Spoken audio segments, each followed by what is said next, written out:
Dinding dan atap di kantor itu berbicara hati-hati. Selamat datang di channel Andi Raha Pratama.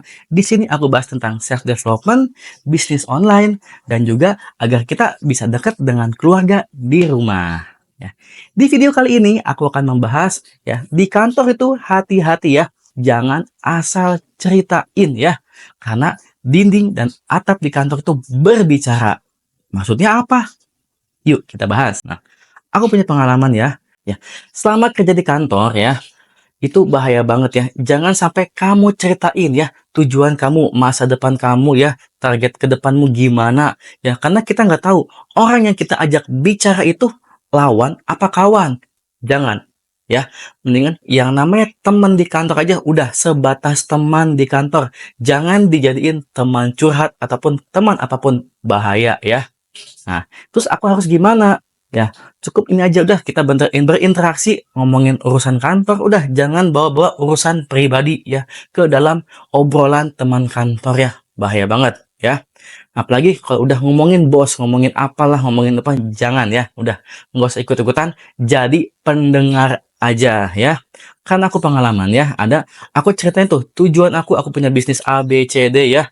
Dan ternyata si teman ini cerita ya sama bos ya. Dan kebanyakan bos itu nggak mau ya karyawannya punya usaha sampingan di luar ataupun punya pekerjaan lain di luar ya. Itu bakalan langsung didepak ya. Contohnya aku ya. Ada yang cerita kayak gitu ke bos dan langsung disikat ya. Udah selesai itu ya. Makanya jangan ceritain tentang tujuan kamu ke depannya ya ke teman-teman kantormu ya. Udah pendem aja sendiri. Kalau mau ceritain, cerita ke keluarga aja ya, nggak usah sama temen kantormu ya. Ya, itu mungkin ya sedikit nasihat buat teman-teman yang masih kerja di kantor ya, yang masih adik-adik nih terutama yang baru bekerja, jangan polos ya, jangan polos asal curhat-curhat aja ke teman dekat di kantor. Mereka bisa jadi pisau bermata dua ya, hati-hati banget ya. Nah, dulu kasus aku tuh gini ya, aku punya bisnis ya, bisnis bisnis makanan ringan. Aku sering banget tuh ya datang ke acara UMKM, acara tentang bisnis, seminar bisnis gitu ya.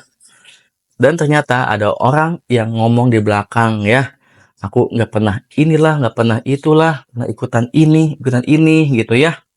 Padahal kerjaanku selesai kok ya, kerjaanku selesai ya.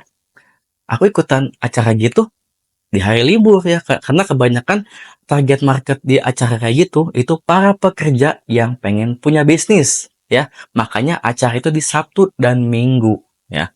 Nah, gara-gara si orang itu, ya, aku jadi didepak tuh di perusahaan ya. Makanya nih, hati-hati sama yang katanya dekat sama kita di kantor. Bisa jadi dia itu bakalan makan kamu ya di kerjaan kamu. Jadi tuh, akibatnya apa? Bisnis kamu yang lagi merintis ya, dengan pekerjaan tetap kamu ini bisa kehilangan karena gara-gara hal tersebut. Padahal nih, bisnis yang merintis ini butuh bahan bakar ya. Bahan bakar dari mana? Dari pekerjaan tetap kamu itu. Ya, kalau kamu nggak punya bahan bakar, gimana buat ngembangin ini ya? Karena di awal-awal pasti ini struggle banget ya usaha kita di samping pekerjaan utama kita ya. Stop. Jangan cerita-cerita ke teman kantor ya. Kalau kamu mau maju